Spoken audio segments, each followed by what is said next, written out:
दुनिया भी बेहद अजीब है ना, जिसे हम देखते हैं और उसे वर्चुअल रियलिटी में पसंद करते हैं। असल जिंदगी में ज़रूरी नहीं कि वो वैसा ही हो। ये क्राइम की कहानी भी कुछ वैसी ही है। प्यार ऑनलाइन होता है। इंस्टाग्राम पर खूबसूरत रील्स देखकर लड़का लड़की का दीवाना हो जाता है, फिर उससे चैट पर मुलाकात करता है। मुलाकात के बाद दिखावे की शादी, फिर अचानक वो एक दूसरे से जुदा हो जाते हैं। लेकिन फिर कुछ दिन बाद एक लाश मिलती है, मगर वो लावारिस लाश थी।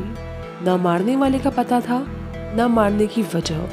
फिर हाथ पर बने टैटू ने कत्ल का पूरा खुलासा कर दिया और आखिर में कातिल पुलिस की गिरफ्त में आता है। फिर कत्ल की वजह का चौंकाने वाला खुलासा सामने आता है। आइए जानते हैं आखिर क्या है टैटू वाले कत्ल की मर्डर मिस्ट्री। दिल्ली से सटा यूपी का ग्रेटर नोएडा, यहाँ की बहुमंजिले इमारतें, उन्हीं इमारतों से थोड़ी दूर बसा एक इलाका नाम बिसरख। वैसे इसे रामायण युग के रावण की जन्मस्थली कहा जाता है। इसी वजह से आज भी बिसरख में रावण का मंदिर है और उसकी वहाँ पूजा की जाती है। इस गांव में रामलीला के दौरान रावण का पुतला आज भी नहीं फूंका जाता है। उसी बिसरख के पुराने हैबतपुर गांव के एक तालाब में लाश मिली। वो तारीख थी 18 मई 2023। काफी हद तक बॉडी फूल चुकी थी। वो लाश एक लड़की की थी जो कि ब्लैक सूट में थी और उसकी पहचान ही नहीं हो पा रही थी। पुलिस ने आसपास के इलाकों में सभी से पूछताछ की पर कोई जानकारी नहीं मिली। मामले की जांच कर रहे बिसरख थाने के एसएचओ अनिल राजपूत की नज़र लाश के हाथ पर बने टैटू पर पड़ी। उस पर लिखा था साहिबा। अब ये साहिबा कौन थी, कहाँ से आई थी, इसकी किसी को कोई जानकारी नहीं मिली। इसलिए एसएचओ ने उसके हाथ पर बने टैटू की फोटो लेकर आसपास के सभी इलाकों में भेज दी। आसपास के इलाकों में टैटू वाली बात सभी तक पहुंचाई गई। आखिरकार एक दुकानदार सामने आया। उसने बिसरख थाने की पुलिस को बताया, जिस टैटू की आप बात कर रहे हैं उस लड़की को मैं जानता हूँ। वो लड़की मेरी दुकान पर सामान लेने आया करती थी और उसी के हाथ पर यही टैटू बना था, लेकिन उसका नाम जानवी है। अभी जानते ही पुलिस चौंक गई। पुलिस ने पूछा कि वो लड़की किसके घर पर रहती थी।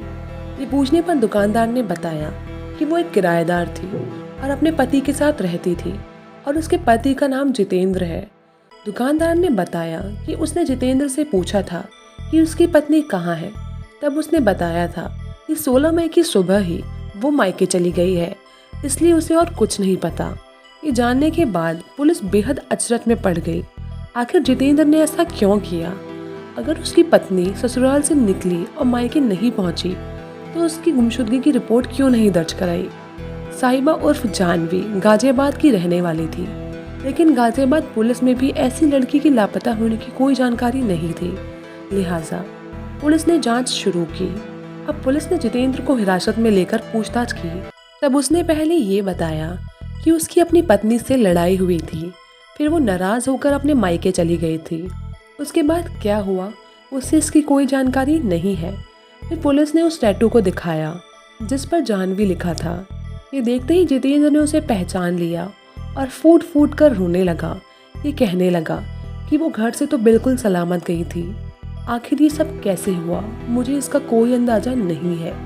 जितेंद्र पहले तो इसे सुसाइड केस बनाने में जुटा रहा, लेकिन पोस्टमार्टम रिपोर्ट से पता चल गया था कि हत्या के बाद जानवी को पानी में फेंका गया था, और वो भी उस तालाब में जो हैबतपुर गांव के ठीक पास में ही था। ये जगह जितेंद्र के कमरे से मुश्किल से 10 से 15 मिनट की दूरी पर था। ऐसे में पुलिस को शक हुआ कि कहीं ना कहीं जितेंद्र ने ही जानवी की हत्या की है और उसकी लाश को तालाब में आकर फेंक दिया था। जितेंद्र को लगा था कि उसकी पत्नी को कोई नहीं पहचान पाएगा, लेकिन घर का सामान लेने के लिए जिस दुकानदार के पास वो जाती थी उसने टैटू की वजह से ही उसे पहचान लिया था। अब पुलिस ने जब अपने तरीके से पूछताछ की तब जितेंद्र ने साहिबा का कत्ल का राज खोल दिया और उसने बताया कि नवंबर 2022 में इंस्टाग्राम पर उसने साहिबा की रील्स देखी थी। वो रील्स देखकर काफ़ी खुश हुआ था, फिर साहिबा को फॉलो करने लगा था। इसके बाद फेसबुक पर उससे चैटें करने लगा और दोनों ने नंबर एक्सचेंज किए। फिर दोनों में चैटें होने लगी और दोस्ती हो गई। दोनों गाजियाबाद में ही रहते थे, इसलिए मुलाकात भी आसानी से हो गई। मुलाकात के बाद दोनों में प्यार हो गया, इसलिए शादी करके एक साथ रहने का फैसला किया। लेकिन दोनों के घर वाले उनकी शादी को लेकर तैयार नहीं हुए। लेकिन फिर भी जनवरी 2023 में उन दोनों ने मंदिर में शादी कर ली। नोएडा पुलिस ने बताया कि पूछताछ में ये सामने आया कि जितेंद्र से साहिबा 13 साल उम्र में बड़ी थी। जितेंद्र की उम्र करीब 22 साल थी, जबकि साहिबा की उम्र 35 साल थी। लेकिन इंस्टाग्राम पर उसकी रील्स और फोटो देखकर वो उसकी उम्र नहीं समझ पाया, क्योंकि वो अक्सर मेकअप में रहा करती थी।